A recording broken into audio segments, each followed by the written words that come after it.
Big TV భక్తి సమాచారం WhatsApp ఛానల్లో జాయిన్ అవ్వండి. అన్ని విశేషాలు ఎప్పటికప్పుడు తెలుసుకోండి.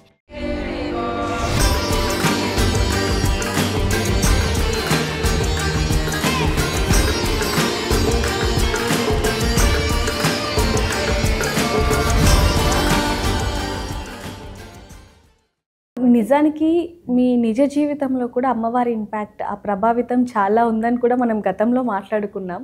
సో ఈ దేవి నవరాత్రులు అనేవి మీ మీద ఏ విధంగా ప్రభావితం చూపించాయంటారు?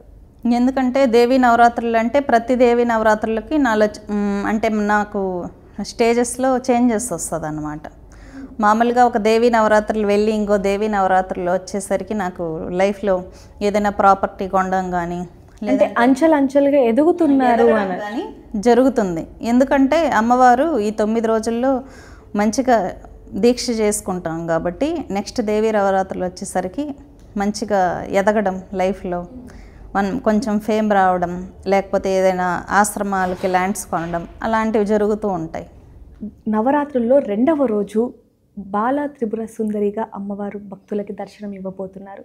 మరి అమ్మవారిని ఏ విధంగా పూజించాలి ఏంటి? బాల త్రిపుర సుందరిని మామూలుగా అమ్మవారి యొక్క చిన్నపిల్లగా భావించేటటువంటి దశ అన్నమాట. లలితా త్రిపుర సుందరి యొక్క బాల్యావస్థని బాల త్రిపుర సుందరి అంటారు. అంటే ఇక్కడ ఏంటంటే బండాసురుడితో లలితాదేవి యుద్ధం చేసేటప్పుడు బండాసురునికి పుత్రులు ఉంటారన్నమాట, 8 మంది. ఈ 8 మందితో అమ్మవారి బాలాస్వరూపమైనటువంటి బాల త్రిపుర సుందరి యుద్ధం చేస్తుంది.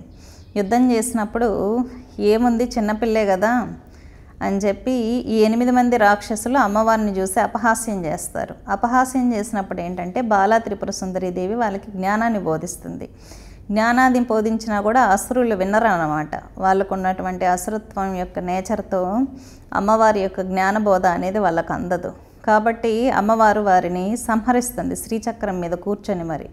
కాబట్టి బాల ఆరాధన చేసిన వాళ్ళు లలిత ఆరాధన చేసిన వాళ్ళతో సమానం. ఎందుకంటే లలితాదేవి ఎటువంటి అనుగ్రహాన్ని అయితే మన మీద కురిపిస్తుందో అలాగే బాల త్రిపుర సుందరి కూడా పూర్తి అనుగ్రహాన్ని మన మీద కురిపిస్తుంది.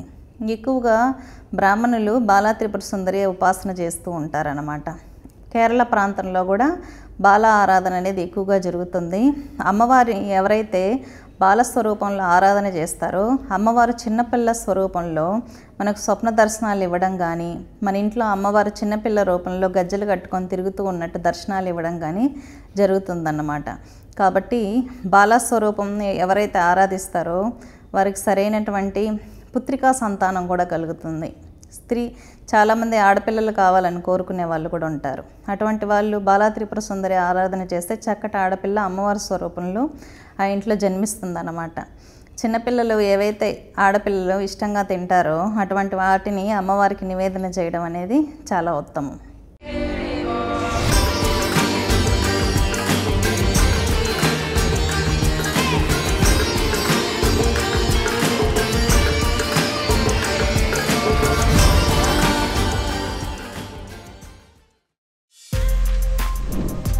For more videos like this, subscribe Big TV channel.